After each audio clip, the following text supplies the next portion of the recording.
ಪ್ರತಿಯೊಬ್ಬ ವ್ಯಕ್ತಿಯ ಬದುಕಲು 75 ವರ್ಷ ಪೂರೈಸುವುದು ಪ್ರಮುಖ ವಿಷಯ. ಅದರಲ್ಲೂ ರಾಜಕಾರಣಿಯಾದವರು ಆ ಹಂತ ತಲುಪುತ್ತಾರೆಂದರೆ ಅದೊಂದು ಮೈಲಿಗಲ್ಲು. ಅಂತಹ ಮೈಲಿಗಲ್ಲಿನಲ್ಲಿ ನಿಂತಿರುವುದು ಮಾಜಿ ಮುಖ್ಯಮಂತ್ರಿ, ಹಸಿವು ಮುಕ್ತ ರಾಜ್ಯದ ಕನಸುಗಾರ, ಅಹಿಂದ ನಾಯಕ ಸಿದ್ದರಾಮಯ್ಯನವರು.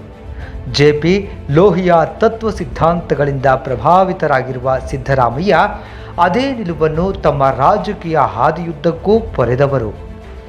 ತಮ್ಮ ಜಾತ್ಯತೀತ ಚಿಂತನೆಯನ್ನು ಪ್ರಖರವಾಗಿ ಪ್ರತಿಪಾದಿಸಿ ಅಹಿಂದ ವರ್ಗ ಸೇರಿದಂತೆ ಎಲ್ಲರ ಹಿತ ಕಾಯುವುದನ್ನು ತಮ್ಮ ಅಧಿಕಾರಾವಧಿಯಲ್ಲಿ ಕೆಲಸದ ಮೂಲಕ ಮಾಡಿದವರು. ನಾಯಕತ್ವವಿಲ್ಲದೆ ಸೊರಗಿದ್ದ ಕಾಂಗ್ರೆಸ್ಸಿಗೆ ಬಳ್ಳಾರಿ ಪಾದಯಾತ್ರೆ ಮೂಲಕ ಚೈತನ್ಯ ತುಂಬಿದವರು.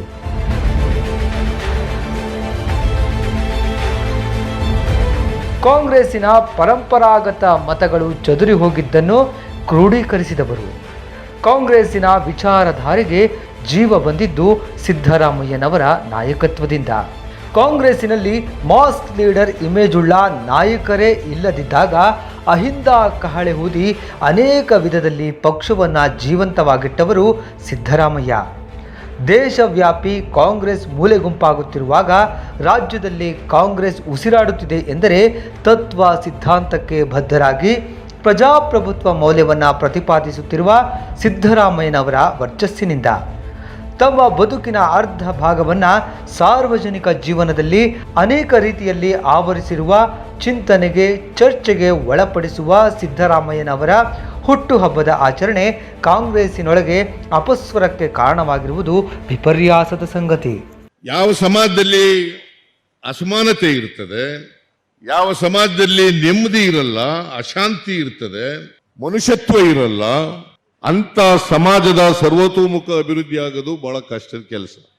ಸಿದ್ದರಾಮಯ್ಯ ಎಂದಿಗೂ ಸ್ವಇಚ್ಛೆಯಿಂದ ಹುಟ್ಟುಹಬ್ಬ ಆಚರಿಸಿಕೊಳ್ಳಲು ಮುಂದಾದವರಲ್ಲ. ಅವರ ಹುಟ್ಟಿನ ದಿನಾಂಕದಲ್ಲೂ ಸ್ಪಷ್ಟತೆ ಇಲ್ಲ. ಇಂತಹ ಸಂದರ್ಭದಲ್ಲಿ ಅವರ ಅಭಿಮಾನಿಗಳು ಹುಟ್ಟುಹಬ್ಬ ಆಚರಣೆ ಮಾಡಲು ಸಿದ್ಧತೆ ಮಾಡುತ್ತಿದ್ದಾರೆ.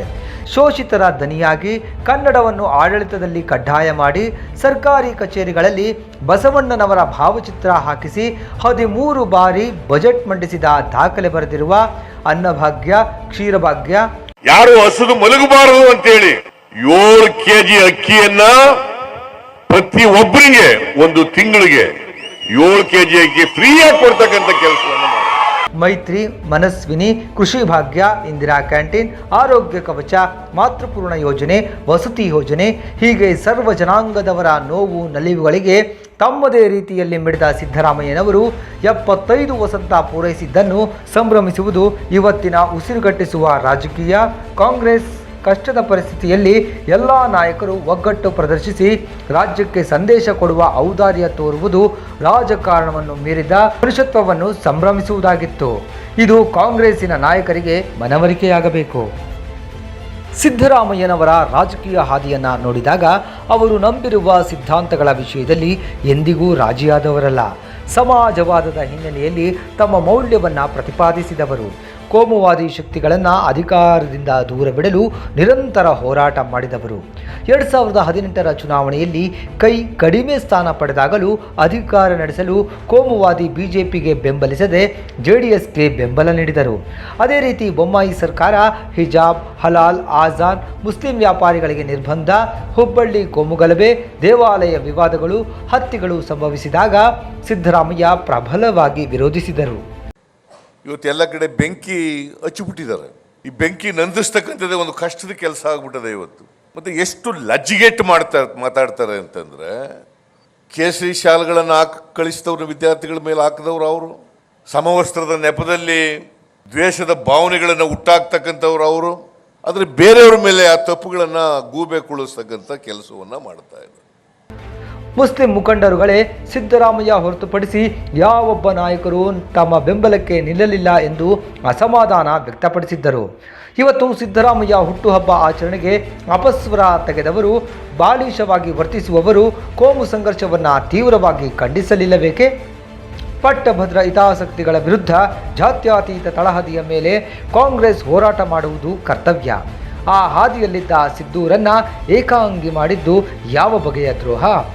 ಆದರೆ ಇತ್ತೀಚಿನ ದಿನಗಳಲ್ಲಾದ ರಾಜಕೀಯ ಅಸ್ಥಿರತೆಯಿಂದಾಗಿ ದೇಶವ್ಯಾಪಿ ನಿರಂತರ ಚುನಾವಣಾ ಸೋಲುಗಳಿಂದಾಗಿ ಹೈಕಮಾಂಡ್ನ ದೌರ್ಬಲ್ಯದಿಂದಾಗಿ ಸ್ಪಷ್ಟವಿಲ್ಲದ ನಿರ್ಧಾರಗಳಿಂದಾಗಿ ಕಾಂಗ್ರೆಸ್ ಸಂಪೂರ್ಣ ನೆಲಕಚ್ಚಿ ಹೋಗಿರುವಾಗ ರಾಜ್ಯದಲ್ಲಿ ಕಾಂಗ್ರೆಸ್ ಉಸಿರಾಡುತ್ತಿದೆ ಎಂದರೆ ಸಿದ್ದರಾಮಯ್ಯನವರಂತಹ ಸೈದ್ಧಾಂತಿಕ ಬದ್ಧತೆಯ ನಾಯಕರಿಂದ.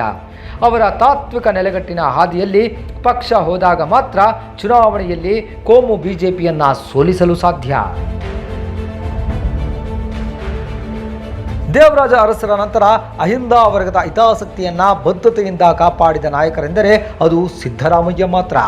ತಮ್ಮ ಅಧಿಕಾರದ ಅವಧಿಯಲ್ಲಿ ಅಹಿಂದ ವರ್ಗಗಳ ಕಲ್ಯಾಣಕ್ಕಾಗಿ ಅವರು ಅಕ್ಷರಶಃ ಕಾರ್ಯನಿರ್ವಹಿಸಿದ್ದಾರೆ. ಅಹಿಂದ ವರ್ಗಗಳಿಗೆ ಆರ್ಥಿಕ, ಸಾಮಾಜಿಕ, ರಾಜಕೀಯ, ಶೈಕ್ಷಣಿಕವಾಗಿ ಶಕ್ತಿ ತುಂಬಿದಾಗ ಮಾತ್ರ ಜಾತ್ಯತೀತ ಸಮಾಜವನ್ನು, ಸಾಮಾಜಿಕ ನ್ಯಾಯವನ್ನು ಎತ್ತಿ ಹಿಡಿಯಲು ಸಾಧ್ಯ ಎಂದು ಸಿದ್ದರಾಮಯ್ಯ ಬಲವಾಗಿ ನಂಬಿರುವವರು.